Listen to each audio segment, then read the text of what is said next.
ఇరు రాష్ట్రాల ముఖ్యమంత్రులు ఈ నెల 6న భేటీ కావడాన్ని స్వాగతిస్తున్నట్లు టీజేఎస్ అధినేత ప్రొఫెసర్ కోదండరాం అన్నారు. ఇద్దరు సీఎంలు కలిసి మాట్లాడుకుంటే 10 ఏళ్ల సమస్యలన్నీ పరిష్కారం అవుతాయన్నారు. సీఎంల భేటీ నేపథ్యంలో తెలంగాణ ప్రభుత్వానికి తాము మరోసారి వినతి పత్రం ఇస్తామని చెబుతున్న ప్రొఫెసర్ కోదండరాంతో మా ప్రతినిధి ప్రతాప్ ఫేస్ టు ఫేస్. 6న రెండు రాష్ట్రాలకు సంబంధించి ఏపీ, తెలంగాణ రాష్ట్రాల ముఖ్యమంత్రులు భేటీ కావాలని నిర్ణయించారు. ముఖ్యంగా రాష్ట్ర విభజన జరిగి దాదాపు 10 ఏళ్ళు అవుతుంది కాబట్టి ఈ 10 ఏళ్ల కాలంలో విభజన సంబంధించిన అంశాలు ఏవైతే పెండింగ్లు ఉన్నాయో వాటిని అన్నిటి కూడా కొలికి తీసుకురావాలని చెప్పేసి ఒక ఆలోచన చేస్తున్నారు. అందులో భాగంగానే ఈ నెల 6న కూడా ఇరు రాష్ట్రాలకు సంబంధించిన ముఖ్యమంత్రులు భేటీ కావాలని చూస్తున్నారు. అయితే ఒక తెలంగాణ ఉద్యమంలో అత్యంత కీలకంగా పనిచేసిన కోదండరాంతో ఉన్నారు. కోదండరాంతో మనం మాట్లాడదాం. అసలు విభజన సంబంధించిన సమస్యలు ఏంటి, వాటిని ఏ విధంగా పరిష్కరించుకోగలుగుతామనే అంశాన్ని మనం ఆయనతో మాట్లాడదాం. సార్ చెప్పండి, ప్రధానంగా దాదాపు రాష్ట్ర విభజన జరిగి దాదాపు 10 ఏళ్ళు అవుతుంది.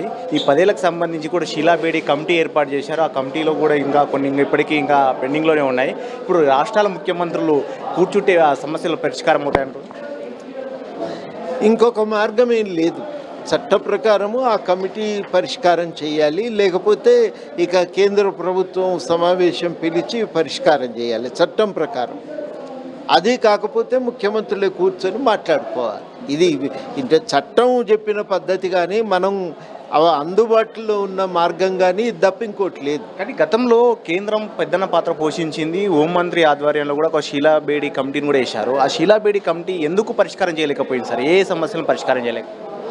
అంటే షీలాబేడి తన ప్రయత్నం తాను చేసింది, కానీ సమస్య ఎక్కడొచ్చిందంటే దానిపైన చర్యలు తీసుకునే విషయంలో కేంద్ర ప్రభుత్వం చొరవ చూపలేదు. మన రాష్ట్ర ప్రభుత్వం కానీ కొన్ని సందర్భాల్లో ఆంధ్రప్రదేశ్ ప్రభుత్వం కానీ వాళ్ళు కూడా చొరవ చూపలేదు. కాబట్టి కారణాల వల్ల ఏమైందంటే షీలాబేడి కమిటీ కూడా ఎంతకాలం అని ఉంటుంది, ఉండదు కదా. వాళ్ళు తమ నివేదిక సమర్పించి వాళ్ళు చేతులు ఎత్తేసారు. ఇది జరిగిన వాస్తవం.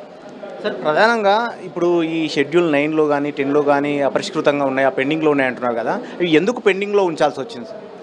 అంటే ఈ ఆస్తుల పంపకానికి సంబంధించి ఒక స్పష్టతకు రాలేకపోయింది, రావాల్సి